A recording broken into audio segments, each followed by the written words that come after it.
pressing pause on the summer break take series to discuss the absolute bombshell of the Karl-Anthony Towns, Julius Randle, Donte Divincenzo first-round pick trade that happened on Friday last week. It's been a little bit busy. Had some time to ferment and let it sink in and have some pretty interesting thoughts that I want to share with you guys. So without further ado, let's go ahead and jump into it. Let's start off with Minnesota side. I think that they're naturally just going to get less attention, but I want to cover the factors that went into the trade, to my understanding, in the minds of the front office, because I think it's important, adds to the human element of the business side of the NBA and how teams decide to operate and orient their rosters, and of course everything through the lens of the brand new CBA. And if you didn't already know, the Wolves are very much in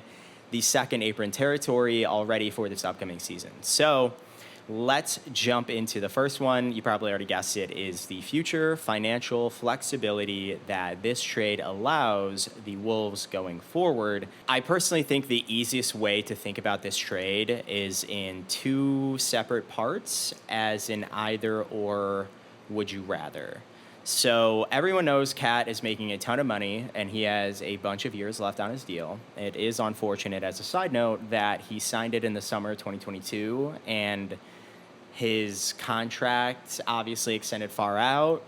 Given that the team had reached contention and, it was off cycle, unlike Jalen Brunson, for example, who obviously took a famous pay cut, I kind of feel like Cat would have done that, but of course, again, the timing was just off and they became contenders and yada yada. So anyway, the first part here is Karl-Anthony Towns versus Naz Reid, Alexander Walker, Donte DiVincenzo. Which one would you rather have? Because monetarily, about equates with each other. Naz has pretty much arrived after last season, Sixth Man of the Year, really performed well, at least offensively, for the Wolves.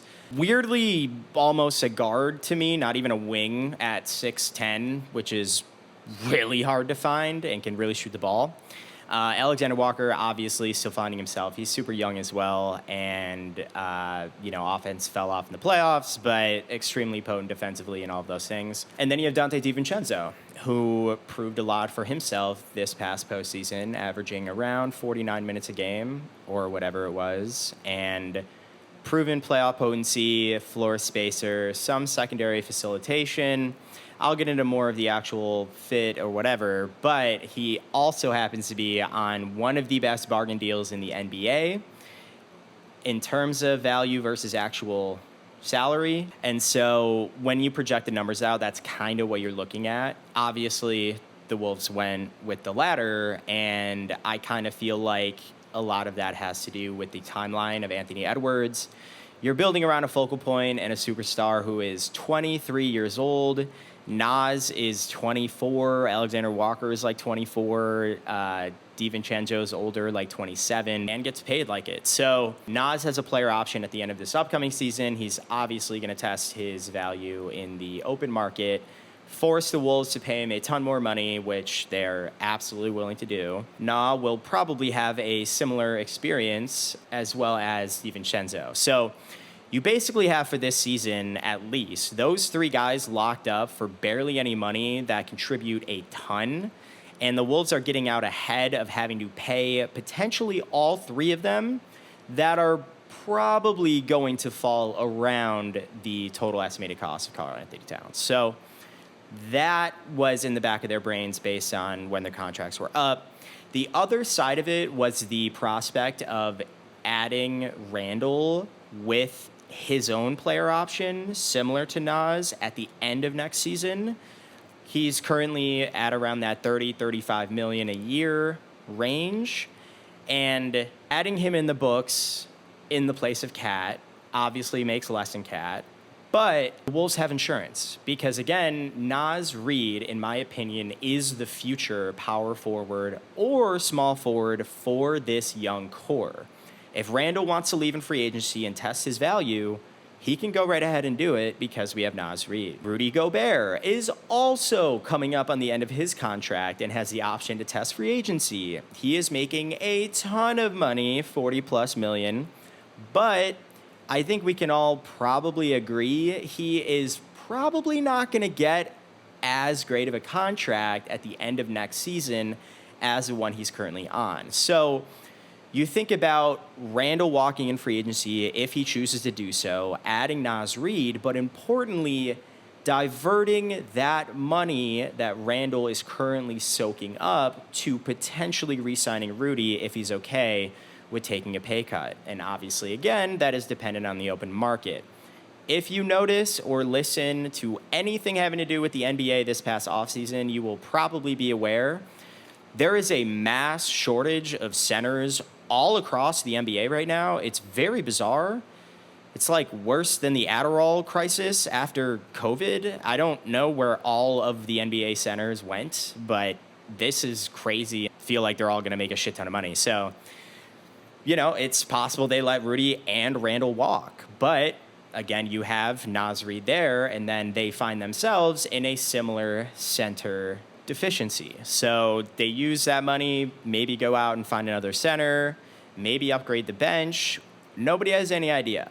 But both of those things, Cat versus Naz, Alexander Walker, Divincenzo, Randle versus Rudy, those two things are all kind of under the umbrella of the Wolves' primary strategic vision, which is very simply, we have a 23-year-old absolute dynamite superstar, and we are fundamentally not in any rush to sacrifice and compromise ourselves too brutally for the present. I genuinely believe that Minnesota is viewing this team as a young nucleus of Dillingham, Anthony Edwards, Jaden McDaniels, and Naz Reid. Maybe Alexander Walker, we'll see where he falls and where he can get, especially offensively coming off of the bench, especially as Divincenzo is going to make more money and yada yada. But those are the core four to me, and they basically make a lineup by themselves is Rob Dillingham, Anthony Edwards, Jaden McDaniels, and Naz Reid. I would probably die on that hill that those are the four most important guys on this roster.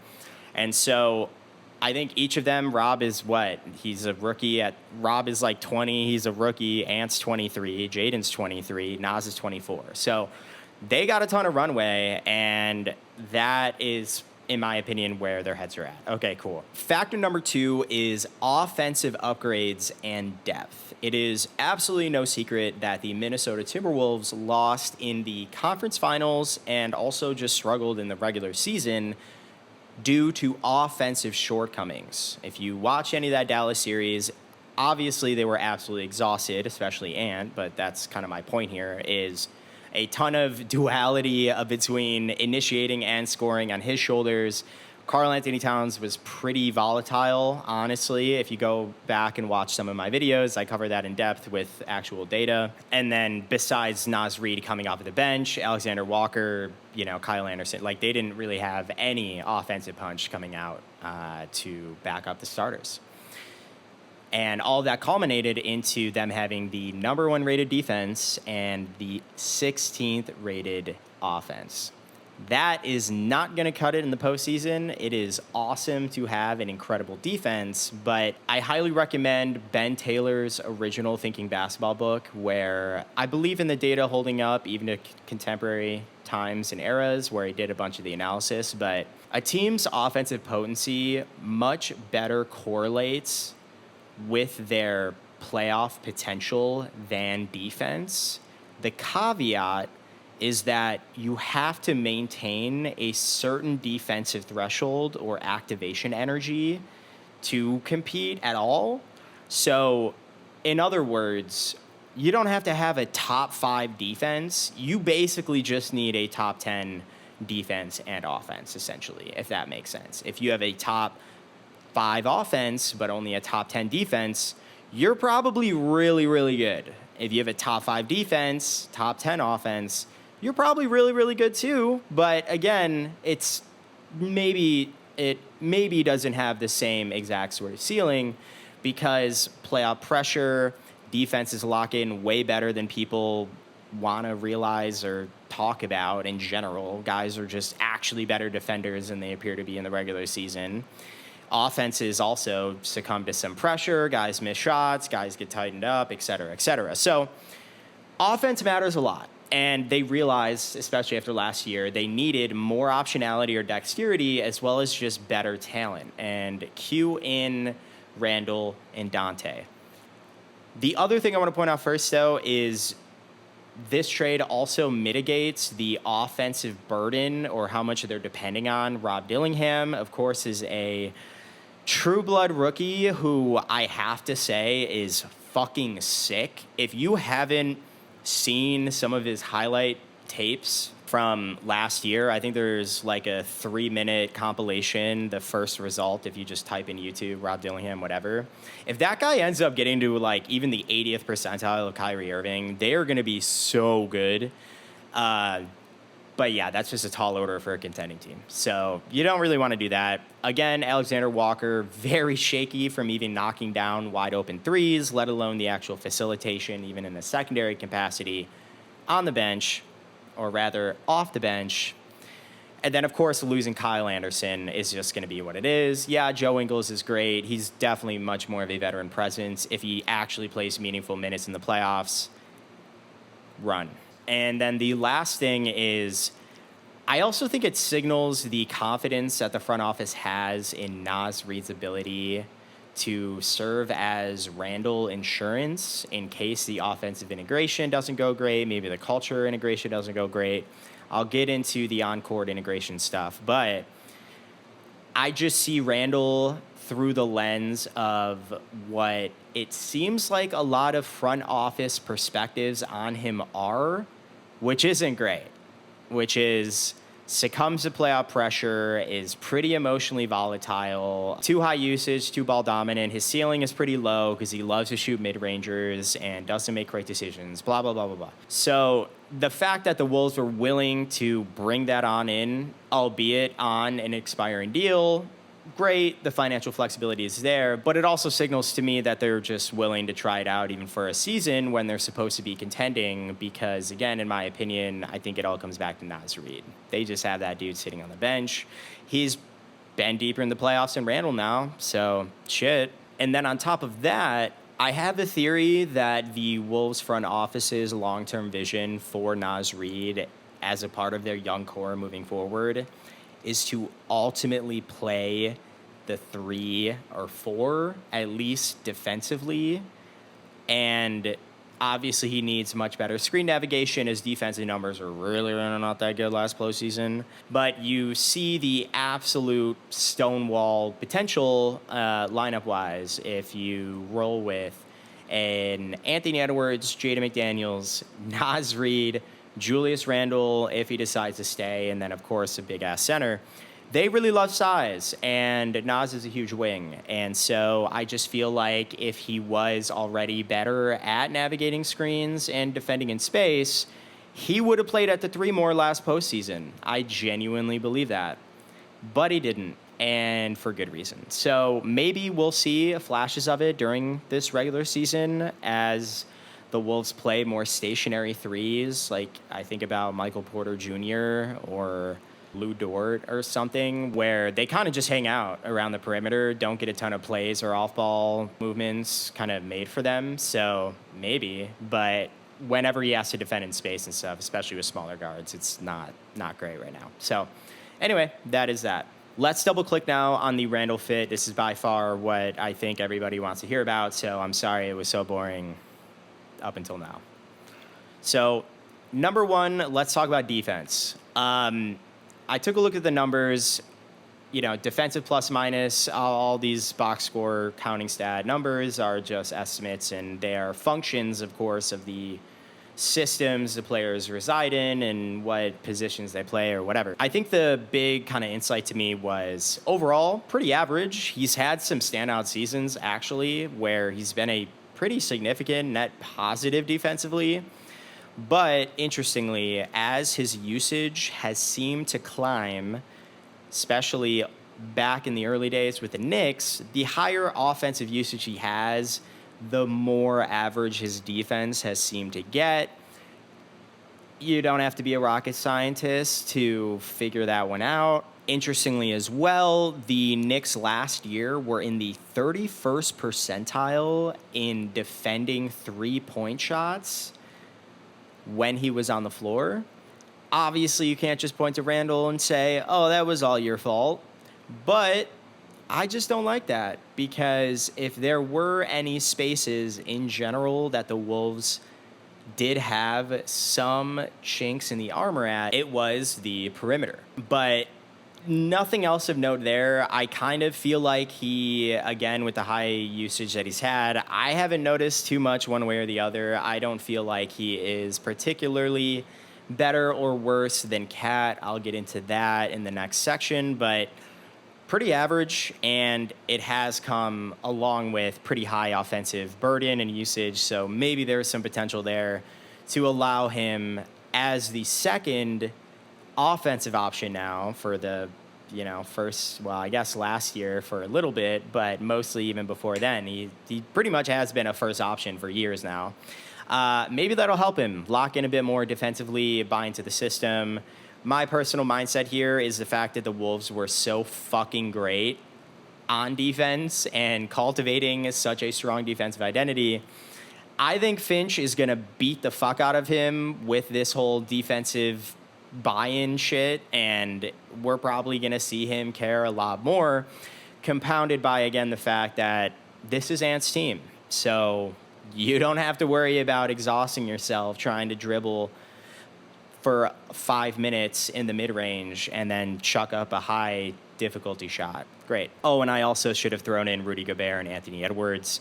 Shout out Rudy for driving that defensive culture, and also shout out Finch for saying in the post-game last playoff run when Rudy had to miss it because his child was born or whatever, Rudy is absolutely instrumental in cultivating and driving that defensive identity for that team. So I just want to throw out Rudy as well, as far as getting Randle to buy the fuck in and defend his ass off. Everybody just wants to talk about offense. It is what it is. It's an offense-driven league and yada, yada. All right, so here are the headlines. I'm trying to make this as streamlined as possible for you guys.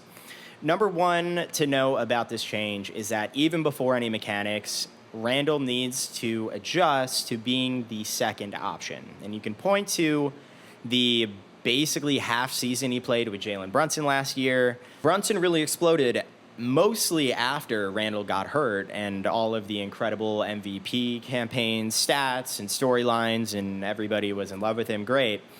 That, I'm sure, also played a role in probably this whole fit question of him coming to Minnesota. But before Brunson came 2 years ago now, Randle's always been the number one option. He's had insane usage rates for years.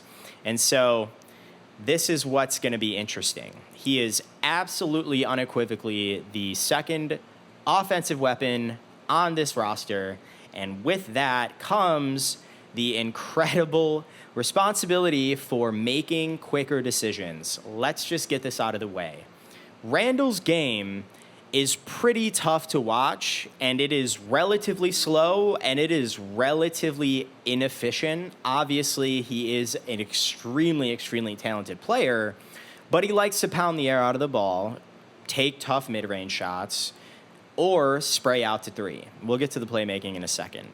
When you are the second option on the floor, you have to be able to make quicker decisions than if you were the first option. It is not that complicated. Last year, before his shoulder injury, he was in the 97th percentile as far as usage goes. And he's been above the 85th percentile in usage since his third season in the league. He is 30 years old. Also, the percentage of shots that he was assisted on was in the 17th percentile, meaning he was self-creating a ton for himself. Again, second option, Ant's going to have the ball. They're going to be facilitating. He is, I'm sure, going to initiate sometimes, but again, this is the role change. You're going to get swing passes. You're going to have to attack the closeouts, self-generate that way. And you have to read and react to defenses to Ant as well as yourself to, again, optimize everything for everyone else. If Ann is able to break things down, which makes it easier for you to attack closeouts, then you are also going to perpetuate the dryer washer machine. Oklahoma City, Boston, okay, great. I could take a really tough 15-foot jump shot. I'm also 6'9" and a third-team All-NBA guy, whatever. Or I could kick it out to a wide the fuck open Jaden McDaniels, who sneakily is just getting really fucking good at knocking down at least open threes. Also high pressure threes, in my opinion. But that's the thing. You're going to get assisted more. You're going to have to read and react a lot faster, again, as that second facilitator. Even if you, like, think back to watching the Wolves play last year with Kat and Ant, right? It was a lot of Ant is facilitating, Ant is driving and kicking, trying to get around guys, kicking it around. Either the ball is swinging from somebody else that got the ball from Ant, or Ant is actually kicking it out to Kat. That is kind of the nature of how this team will work and should work. Specifically now with the shot profile, the mid-range fetish that Randle has is kind of nuts. I didn't really realize this until looking into this. Randle was in the 90th percentile in field goal frequency from the mid-range. Back that out to the three-point line, only the 18th. That is automatically going to be troubling because for very quick twitch, highly athletic, downhill forces like Anthony Edwards, the spacing needs to be optimized. Obviously, they have Rudy Gobert there, who has absolutely no offensive skills besides rebounding. And so maintaining the spacing is going to be tough because Randle's going to have to be beyond the three-point line, and he only shot 31% from three last year on, granted, the same frequency as Kat at just over 5 attempts a game. But if he can't make threes, then guys aren't going to space out to him, and Ant's going to have not a fun time. Worse than that is you have the most awkward center in the league in Rudy Gobert, who absolutely has to sit in the dunker spot every time, although his rebounding numbers are actually fantastic, and most of the time guys just literally need to shoot more to give him a chance to get fouled or get rebounds, but I digress. So the shot profile is absolutely going to need a shift, and the mid-range love is going to have to change, and he is absolutely going to be shooting a bazillion threes from now until the playoffs, because I think that's not only going to optimize things for Anthony Edwards, but everybody else. Rudy Gobert, Jaden McDaniels. The other thing that is by far the most important point, though, obviously that's a pretty important part, but I actually think this is really notable as well, is that I definitely think that Julius Randle is a facilitation/initiation upgrade from Kat. Again, when you have a 97th percentile usage rate, you better be able to fucking pass the ball. And the way that Randle does that traditionally is a lot of taking guys off the dribble and then spraying out to the corner threes. So much so that the Knicks last year were in the 85th percentile in three-point efficiency from the corner three region. That's really helpful for the McDaniels and Conleys or Ant, God forbid, that are going to be sitting in the corners. That's what Randle likes to do. But he is pretty proficient at it. Specifically getting Ant catch and shoot opportunities is, one, gonna prevent wearing him the fuck out from initiating everything all the time. They'll definitely appreciate that, but it'll get him going, get him easier looks to knock down. He's proven he can make really tough shots already. If he's getting even a sliver of space from the outside, it's just gonna help him lock in and continue the momentum or whatever. A lot of people already know that Karl-Anthony Towns actually averaged the most number of assists to Rudy Gobert last regular season, at least. That was a really cool twin tower sort of dynamic. Kat is one of the most skilled big men in the entire NBA, and that is what it is. Randle can't be that far from it. He's 6'9", like 230 pounds. He's fucking huge and strong and has big shoulders and shit, and he's very skilled, obviously. Definitely going to be a question to see how much he can galvanize Rudy, build that kind of chemistry with him, and unlock easy attempts for him. The issue with that is that his rim attempts was only in the 57th percentile. Of course, all those are relative to other power forwards. So if he can exchange his mid-range diet to more evenly spread between rim and three-point attempts, that is how you obviously involve Rudy Gobert to the max. You think about Luka Doncic and Derek Lively, Daniel Gafford, yada, yada. You get the thing. Get the help, do the lob. That's where Rudy's maximized. Unclear if that's going to be possible, though. But again, I'm trying to paint the whole picture here. Last but not least point I want to call out here is free throws. While Randle does settle for a lot of mid-range jumpers, it's a good thing because a lot of times these mid-range teams actually get a ton of free throws. You probably didn't realize this, but the Phoenix Suns average like the most or second most free throw attempts, at least. I don't think made free throws, but attempts last season, and all they did was shoot mid-rangers. I guess that's a thing. I need to double click on that and think about that a little bit more and watch a little bit more closely. But Randle averaged 6.5 free throw attempts, Towns fewer than 5, and that feeds into the evolution of his shot profile. If he can get himself to the basket more or knock down more outside shots to then allow him to get to the basket more, he's going to get more free throws, and he already does. So I just think that's notable because, again, I'm going to say this as many times as it takes. The ability to generate free throws and put pressure on not only the defenses but the officials is like the third most important skill set for a deep contending playoff team to have, unless you are diabolically expensive and OP like Boston. So to synthesize, overall key questions I have for Randle's fit specifically is really just around his adjustment as the second offensive option. I think it's also important to differentiate between the will he versus can he sub questions, I guess. I personally believe that he'll want to.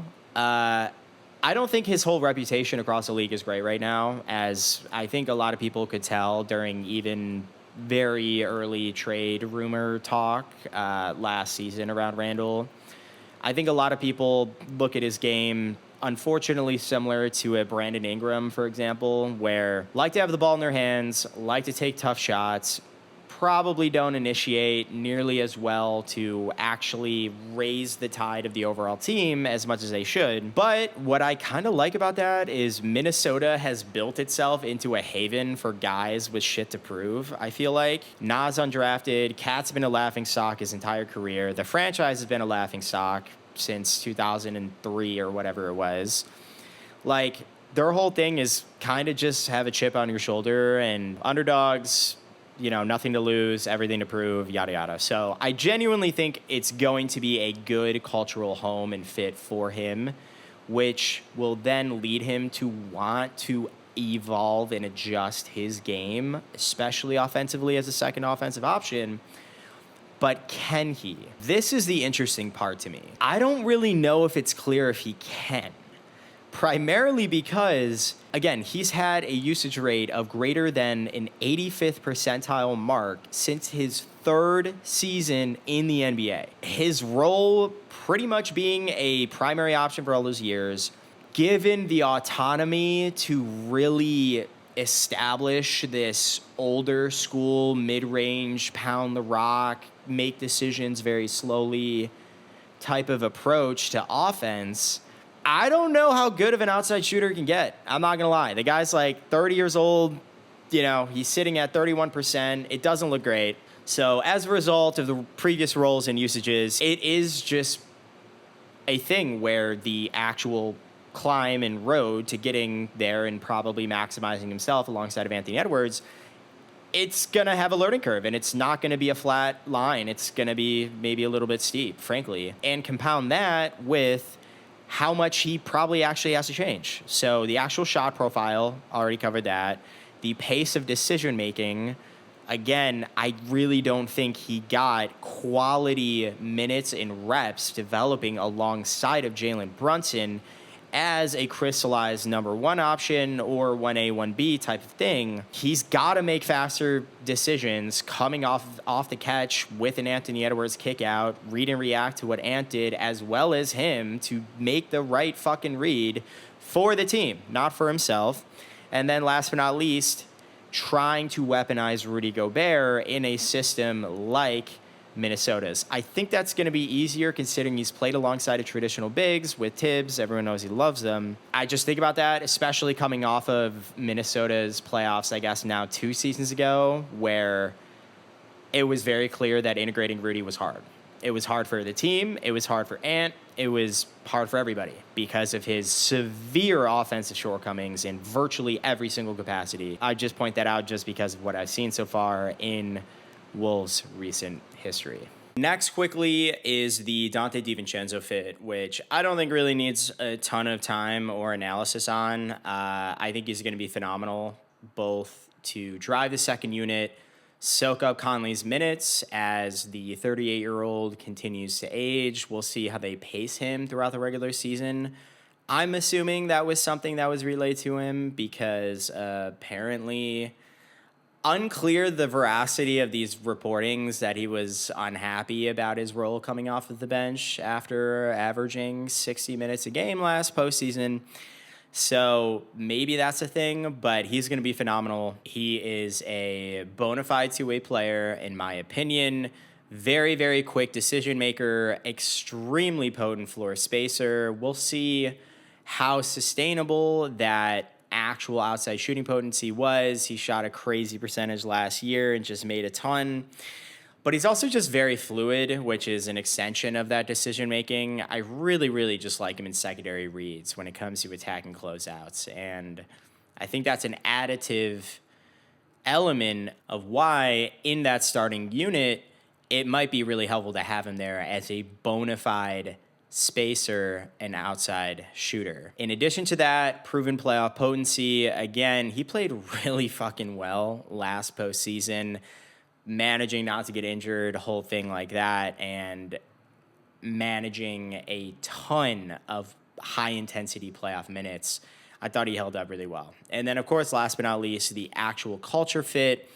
He just seems like an absolute workhorse. I mean, a lot of these Nova guys kind of are. They're really tough. They're really, really hardworking and resilient, and they lay their fucking hearts out. And that just kind of stacks up with that defensive, nobody believes in us kind of mentality that the Timberwolves have really embodied, which is weirdly pretty similar to the Knicks. So, again, I think culturally, at least on the defensive end, these two guys coming over to Minnesota are going to blend in seamlessly. Overall takeaways then for the Minnesota Timberwolves.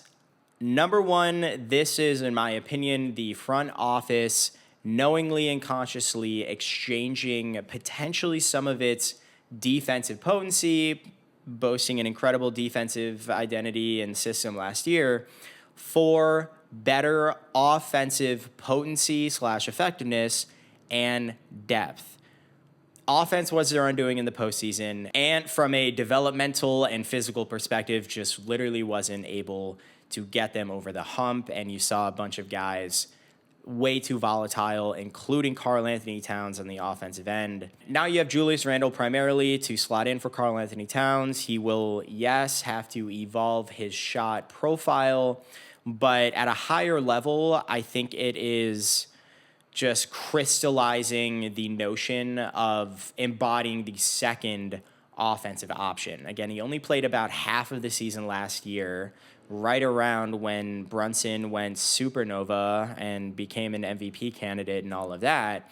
Now he's coming into a bona fide defensive structure as well as an offensive one centered around a 23-year-old superstar. Faster decision-making, more rim attempts and three-point attempts, trying to mitigate his fetish for mid-range shots and get Rudy involved, try to become the facilitator that Karl was with Rudy. Establish his perimeter potency. He only shot 31% from three last year. Not really awesome. The Wolves and Anthony Edwards specifically really need that spacing. But then try and elevate some of that secondary playmaking as well. If you can get Ant involved without having him run himself into the fucking ground by carrying all of the initiation and scoring, that is really only going to help your playoff ceiling as far as durability and sustainability goes. Also have unlocked some of that financial flexibility coming up at the end of this upcoming season for new contracts for Naz Reid, Alexander Walker, potentially Divincenzo down the line. Randall's going to have a choice to test out free agency or not. If he walks, they already have a Naz Reid, and it would open up more cap space to potentially offer Rudy to come back and return. Unclear if he'd make as much as his current contract on the open market. There is a rampant center shortage in the NBA, and I don't really know what that says, but we'll find out. Also, Donte Divincenzo is severely underpaid, and it makes me sad, but glad that now he's going to be on a contender still, and very much a heavy contributor. And I just really want to acknowledge this briefly. There is no hot take or overall X's and O's mechanics thing here.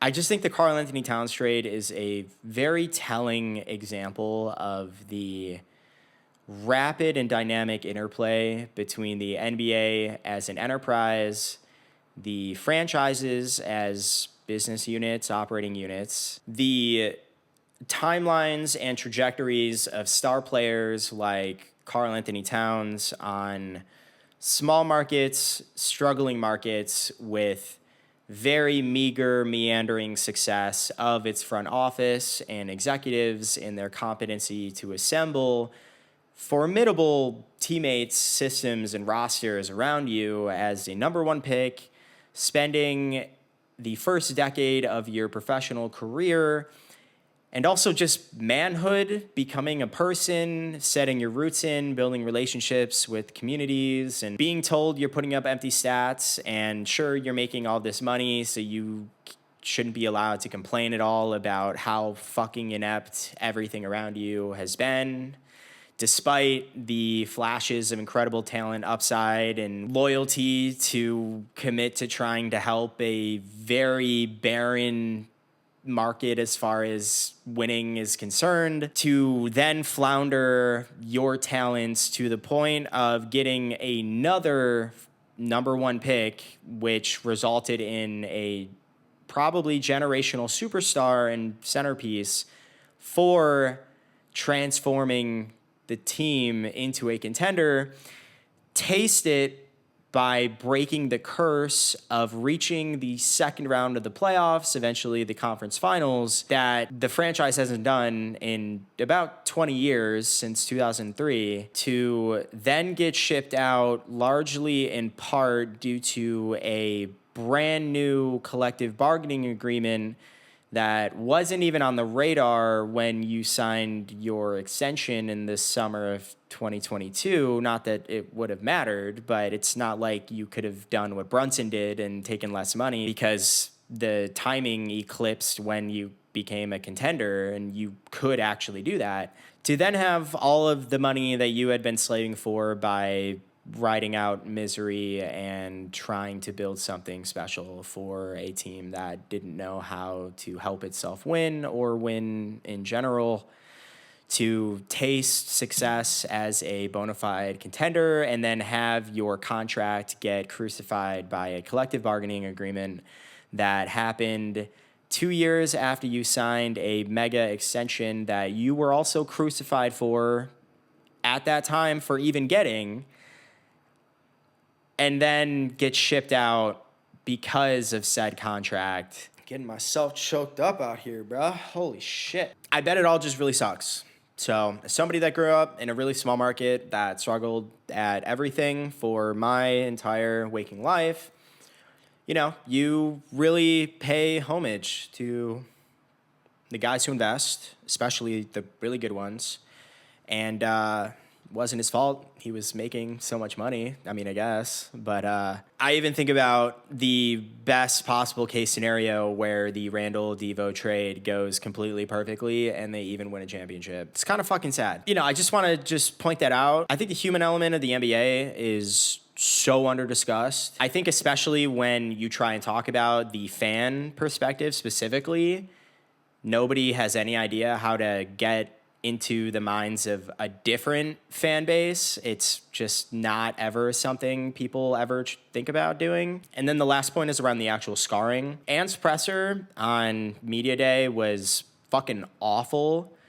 I've never seen that dude like sad either. Obviously, most of the time, these reporters get told what the fuck to ask these players, so it's not necessarily his fault. But of course, the first fucking question is about Cat and whatever. But it was really interesting. Both him and Karl had the same response in that both of them were fucking shocked, which I think is most surprising for Anthony Edwards, because he's the guy. He's the focal point of the team. He was asked point blank, did he have a heads up? Did he have a notion that this could happen? All Ant said was, no, I was flying. They couldn't get a hold of me. Didn't elaborate. And again, was fucking sad as shit. So I just have to say, I think it's kind of fucked that ownership didn't approach Ant to begin with. Again, even with breadcrumbs, maybe they did. But just judging by the vibe and the body language, whatever, if it wasn't clear enough when he was asked about integrating Randle to replace Cat, literally all Anthony Edwards said was, Cat just left.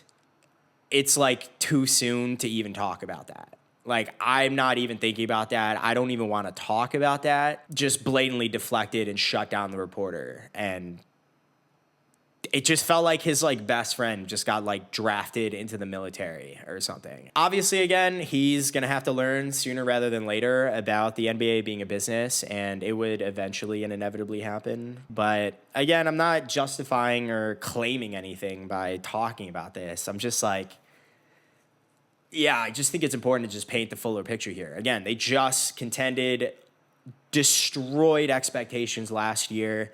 Cat was the guy who'd been with the team forever and loved the fuck out of him, looked up to him, and also said he didn't even think about first option, second option. He said that they were like one and the same on the court.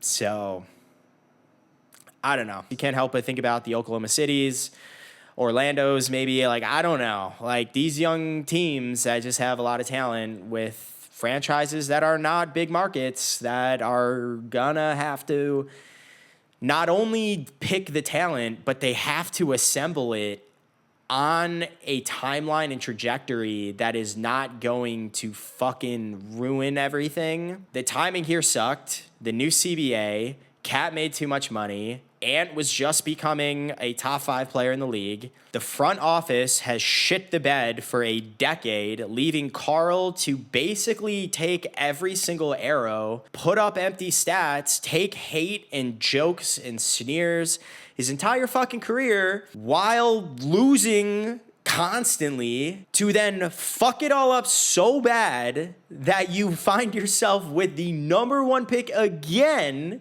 to then find a generational prospect, make a move to catapult yourself into true contention, and then have to ship that original centerpiece out the door because you can't afford him. So draft the right dudes and draft at the right time. Goddamn, this really sucks. This is just really sad. And I say that, and I know I spent the first 95% of this video describing why I believe the Wolves are actually positioned better because of the offensive upgrades, optionality, depth, etc.